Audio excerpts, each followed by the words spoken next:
Bonjour tout le monde. Aujourd'hui, on va parler d'une pathologie spécifique du système nerveux central qui s'appelle le syndrome de la GLUT1. Cette pathologie est dérivée d'une mutation d'un gène spécifique qui s'appelle SLC211 et qui est dû à un problème de fonctionnement d'un enzyme qui est responsable du transport du glucose du sang au cerveau. Quand cette enzyme ne marche pas, on a des problèmes au niveau de la déambulation, au niveau du développement du cerveau, au niveau aussi de la parole. Cette pathologie est composée par deux pourcentages. Il y a le 90% de cette pathologie qui est normalement reconnue parce que les patients ont une forme très grave d'épilepsie. Quand les convulsions attaquent, ça arrive normalement dans les premiers mois de vie des enfants. Ce qui reste à la fin, c'est une microencéphalie parce qu'il y a un retard du développement du cerveau et du crâne. Le 10% de cette pathologie, le 10% des cas, qui est aussi appelée la forme non commune, en fait est une pathologie qui ne présente pas des convulsions épileptiques, mais bien qui apporte des défauts au niveau de la déambulation. Ces défauts normalement sont beaucoup plus graves que dans le restant 90%. Comment est-ce qu'on peut curer cette pathologie? Il y a un seul traitement disponible à ce moment.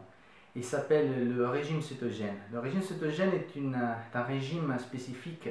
On élimine complètement les carbohydrates, on augmente les gras, les lipides et les fibres.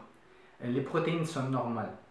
Ce qui arrive, c'est que on peut curer cette pathologie d'un point de vue métabolique parce que on habitue le cerveau à ne plus utiliser le glucose mais à utiliser les lipides. Pour l'instant, il y a seulement de 500 à 600 cas de syndrome de GLUT1 au niveau mondial. Cela ne veut pas dire qu'il n'y en a pas plus que ça. Ça veut dire simplement qu'il n'a pas été diagnosé correctement. Il y a des cas que les neurologues ne connaissent pas. Comment est-ce qu'on peut connaître cette pathologie? Il faut tout d'abord faire un bon travail de renseignement.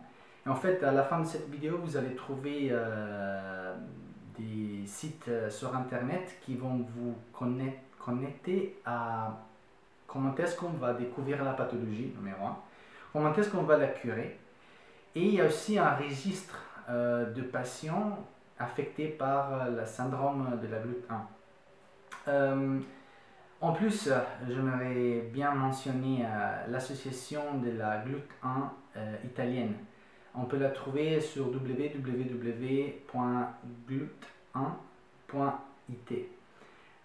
Son président, Massimiliano Barone, est très ouvert à connaître des nouvelles familles qui ont des enfants affectés par le syndrome de la GLUT1. Il faut aussi mentionner la clinique Mondino de Pavia au nord d'Italie. Son directeur, professeur Begiotti, il est en ce moment en train de curer environ 100 patients affectés par GLUT1 et représente en ce moment sûrement le centre d'excellence par le syndrome de la GLUT1.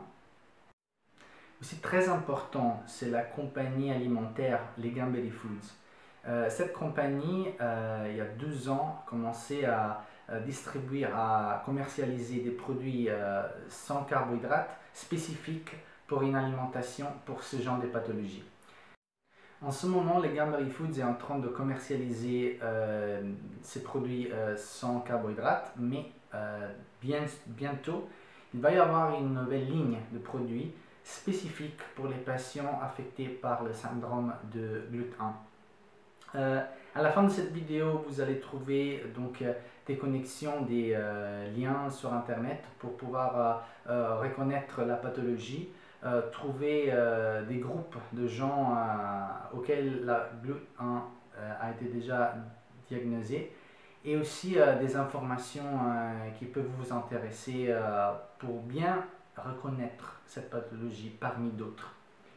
Je vous remercie énormément pour votre attention et à très bientôt.